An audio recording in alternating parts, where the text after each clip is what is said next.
میرے نبی کریم علیہ الصلوۃ والسلام نے سختی کے ساتھ منع فرمایا کسی بھی مومن کے ساتھ، کسی بھی نیک آدمی کے ساتھ بغض رکھ۔ اور ایک اور بات بڑی شاندار، امام شافعی رحمت اللہ تعالی علیہ کے پاس ایک شخص آیا تو اس نے عرض کی حضور مجھے نا بے سکونی بڑا تنگ کرتی ہے۔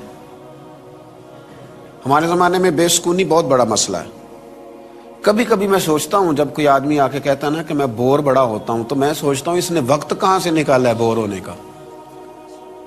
مطلب میں جی بڑا بور ہو رہا ہوں جی، آج کل بڑا پریشان ہوں، تو اکثر میں سوچتا ہوں کہ یہ مطلب یہ کیا ہوتا ہے بور ہونا، اس کا کیا مطلب ہے۔ کچھ لوگ بے سکون رہتے ہیں، پھر وہ کہتے ہیں بور ہو رہے ہیں، پریشان ہو رہے ہیں، کوئی پروگرام بناتے ہیں، کہیں نکل جاتے ہیں، کہیں ایسے ویسے کرتے ہیں۔ امام شافعی رحمت اللہ علیہ سے ایک شخص نے کہا حضور بے سکونی رہتی ہے، تو یہ بتلائیے کہ دنیا میں بے سکون کون ہوتا ہے؟ تو امام شافعی فرمانے لگے دو بندوں کے علاوہ تو مجھے کسی کا بے سکون ہونا سمجھ میں نہیں آتا۔ دو ہی لوگ ہیں جو بہت زیادہ بے سکون رہتے ہیں، باقی تو میری سمجھ میں نہیں آتا۔ کہا حضور کون کون سے؟ یہ بات ہمیں سمجھ لینی چاہیے، آگے پہنچا دینی چاہیے۔ میرے سننے والوں کو یہ سمجھ لینا چاہیے کہ یہ دو لوگ ہیں، وہ غور کریں، وہ دیکھیں کہاں میل کچیل ہے۔ امام شافعی فرمانے لگے دو ہی بندے بے سکون ہیں۔ کہا کون کون سے؟ فرمایا ایک حسد کرنے والا، دوسرا لوگوں کے ساتھ عداوت اور بغض رکھنے والا۔ دو ہی بندے بے سکون ہیں، اگر یہ دونوں کام چھوڑ دیں گے تو اللہ ضرور سکون عطا فرما دے گا۔ یہ دو لوگ ہی بے سکون ہیں، یہ حسد کرتے ہیں، کینہ پروری کرتے ہیں، بغض رکھتے ہیں، عداوتیں پیدا کرتے ہیں تو بے سکون رہتے ہیں۔ اگر یہ ان کاموں سے نکل جائیں گے تو عرش کا مالک اپنے فضل سے انہیں سکون عطا فرما دے گا، ان پر اپنی رحمتیں فرمائے گا۔ یہ دو لوگ بے سکون رہتے ہیں، تکلیف میں رہتے ہیں، اذیت میں رہتے ہیں۔ اس لیے اور پھر کچھ لوگ تو ایسے ہیں کہ جو ایسے لوگوں کے ساتھ بغض رکھتے ہیں، ایسے لوگوں کا کینہ دلوں میں پیدا کرتے ہیں، ایسے لوگوں کا کہ جن کا کینہ دلوں میں رکھنے سے نہ صرف یہ کہ دل زانگلود ہو جاتا ہے، بلکہ میں کہتا ہوں کہ سوچیں تباہ ہو جاتی ہیں۔ میرے نبی کریم علیہ الصلوۃ والسلام نے فرمایا، اور بڑے خوبصورت انداز میں حضور نے ارشاد فرمایا، سنن ترمذی میں حدیث ہے، نبی پاک علیہ الصلوۃ والسلام نے فرمایا کہ میرے، یہ لفظ دیکھنا، ان پر غور کرنا، حضور نے فرمایا میرے صحابہ کے بارے میں اللہ سے ڈرنا، خدا کا خوف کرنا، میرے بعد انہیں نشانہ نہ بنانے لگنا۔ حضور علیہ الصلوۃ والسلام فرمانے لگے جس نے انہیں میری محبت کی وجہ سے محبوب رکھا، میری وجہ سے محبوب رکھا، اس نے صحابہ کو نہیں، اس نے مجھے محبوب رکھا۔ اور فرمایا جس شخص نے انہیں تکلیف دی اس نے مجھے تکلیف دی، جس نے انہیں اذیت دی اس نے مجھے اذیت دی۔ تو میرے محبوب علیہ السلام فرمانے لگے جس نے مجھے اذیت دی پر اس نے میرے اللہ کو اذیت دی۔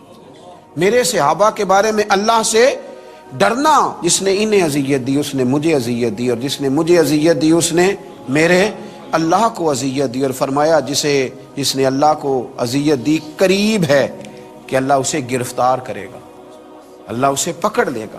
اور کچھ لوگ ایسے ہیں جو سادات کرام سے بغض رکھتے ہیں، گویا سیدہ فاطمہ الزہرا کی اولاد سے بغض رکھنا، گویا مولا کائنات شیر خدا سے بغض رکھنا، وہاں عداوت پیدا کرنا۔ میرے مصطفیٰ کریم نے فرمایا تھا علی تیری محبت ایمان ہے، تیری محبت ہی ایمان ہے، اور کہا شیر خدا سن لو تیرا بغض ہی نفاق ہے۔ منافق کی مجبوری ہے، وہ مجبور ہے وہ علی سے بغض رکھے گا، اور مومن کی مجبوری ہے، اس کی مجبوری ہے، وہ مومن جو ہوا اس کی مجبوری ہے وہ ہمیشہ علی علی ہی کرتا رہے گا، وہ مومن جو ہوا۔ اور یہ تفریق خود رسول پاک نے بیان فرما دی، نبی پاک نے بیان فرمایا علی کا بغض نفاق ہے اور علی کی محبت ایمان ہے۔ گویا رسول اللہ کے خاندان سے بغض رکھنا، گویا نبی پاک، او بھائی ہم نے تو جس استاد سے سبق پڑھا ہونا تو ہم تو اس کے پوتوں کی نوکری کرنا بھی فخر سمجھتے ہیں، ہم تو اپنے شیخ کے پوتوں پڑپوتوں کی نوکری کرنا بھی فخر سمجھتے ہیں۔ اور پھر محمد عربی کا خاندان، پھر رسول اللہ کا خاندان، ان کے بارے میں بات کرنا۔ حضرت امام حسن رضی اللہ تعالیٰ عنہ ارشاد فرماتے ہیں یاد رکھنا نبی کریم علیہ السلام نے فرمایا تھا جو شخص ہم سے بغض یا حسد کرے گا، یعنی امام حسن فرماتے ہیں حضور نے فرمایا تھا جو ہم سے یعنی اہل بیت نبوت سے جو حسد اور بغض کرے گا تو فرمایا وہ قیامت کے دن میرے حوض کوثر پہ نہ آئے۔ یار عجیب بات ہے، میرے حسن سے بغض رکھے میرے حسین سے بغض رکھے، میری فاطمہ سے بغض رکھے، میرے علی سے بغض رکھے، اور پھر یہ امید رکھے کہ میں اپنے ہاتھوں سے اسے جام کوثر پلاؤں؟ فرمایا وہ نہ آئے، ایسا نہ ہو کہ وہ کوثر کا جام پینے آئے اور اسے آگ کے انگارے نصیب ہو جائے۔ یہ خود امام حسن رضی اللہ تعالیٰ عنہ کا قول موجود ہے۔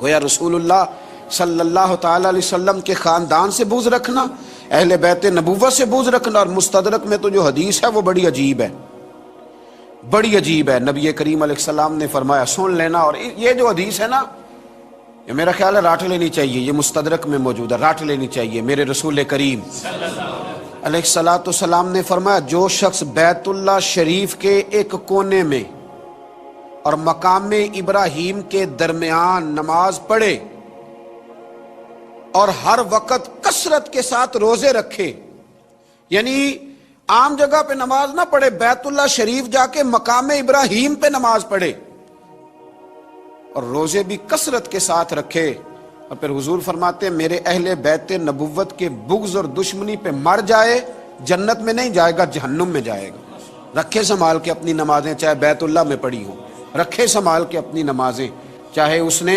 خانہ کعبہ میں ادا کی۔ اس لیے بریلی کے امام نے کہا تھا، تیری نسل پاک میں ہے بچہ بچہ نور کا، اور تو ہے عین نور تیرا سب گھرانہ نور کا۔ ان سے پیار کرے۔ رسول اللہ کے خاندان، ایک کسی شاعر نے ایک جملہ کہا، اس نے بڑا ہی شاندار کہا، اس نے کہا عظمت آل نبی بھول نہ جانا لوگو، دیکھنا غیر کی باتوں میں نہ آنا لوگو، عظمت آل نبی بھول نہ جانا لوگو، صحابہ سے، اہل بیت سے۔ اور پھر نبی پاک صلی اللہ علیہ وسلم نے فرمایا عرب کے لوگوں سے بھی بغض نہ رکھنا۔ ترمذی میں حضور صلی اللہ تعالیٰ علیہ وسلم نے فرمایا، گویا حضور فرما رہے ہیں میں بھی تو عربی ہوں نا، میری برادری سے، میرے قبیلے سے، میرے علاقے والوں سے بغض نہ رکھنا۔ حضور صلی اللہ تعالیٰ علیہ وسلم فرمانے لگے، جس نے اہل عرب سے بغض اور کدورت رکھی وہ میری شفاعت میں داخل نہیں ہوگا، میں اس کی سفارش نہیں کروں گا قیامت کے دن۔ جس نے اہل عرب سے بغض رکھا، دیکھیں نا، وہ تو میرے رسول اللہ کا قبیلہ ہے، وہ تو نبی پاک صلی اللہ تعالیٰ علیہ وسلم کا اہل عرب سے کبھی بھی بغض نہ رکھے، کبھی بھی۔ اور فرمایا اس لیے نہ ان سے بغض رکھو، اس لیے نہ بغض رکھو، فرمایا اس لیے نہ بغض رکھو کہ میں بھی عربی ہوں، اور اس لیے اہل عرب سے بغض نہ رکھو کہ قرآن مجید بھی عربی میں نازل ہوا، اور اس لیے بھی عربیوں، یہ حضور فرما رہے ہیں، فرمایا اس لیے بھی عربیوں سے بغض نہ رکھنا کہ جنت میں جب تم جاؤ گے تو اہل جنت کی زبان بھی عربی ہوگی، تو لہٰذا ان سے بغض نہ رکھو، ان سے کبھی بھی عداوت نہ رکھو، اہل عرب کے ساتھ ان کے ساتھ پیار کرو، اس لیے کہ یہ نبی کریم علیہ السلام کی قوم، ان سے محبت کرو۔ پھر تھوڑا آگے بڑھیں،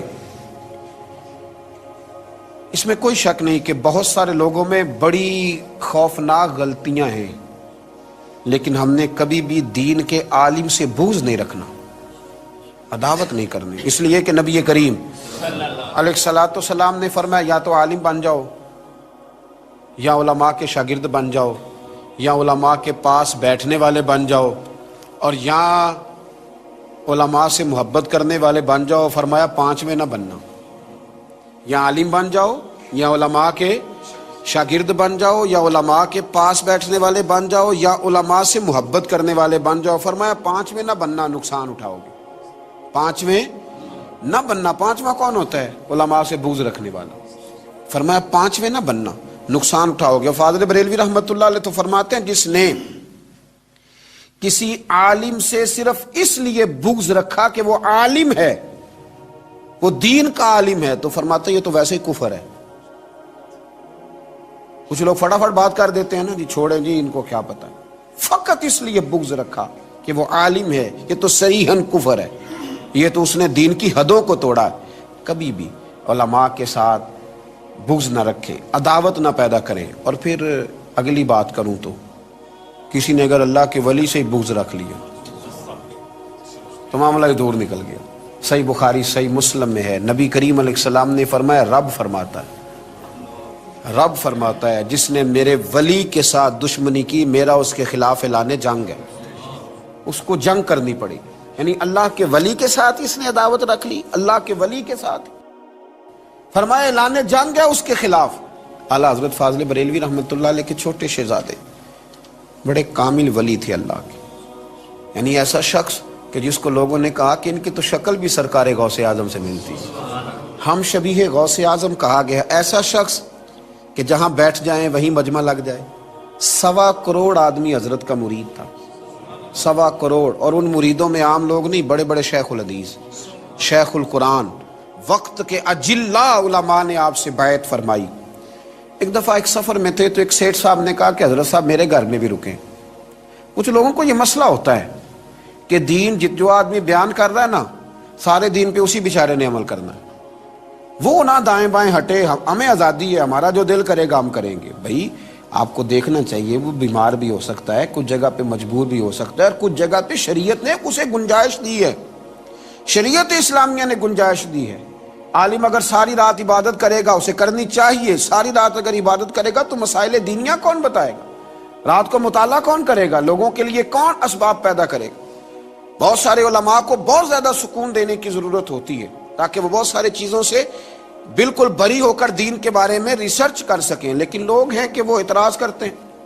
حضور مفتی اعظم، وہ سیٹھ صاحب کہنے لگے کہ میرا دل کرتا ہے مفتی اعظم رحمۃ اللہ علیہ میرے گھر میں رہیں، شہزادہ اعلیٰ حضرت۔ لوگوں نے کہا حضور وہ چاہتا ہے، اللہ کے بندے دل نہیں توڑتے، نرمی ہوتی ہے نا، اور اس نرمی کی وجہ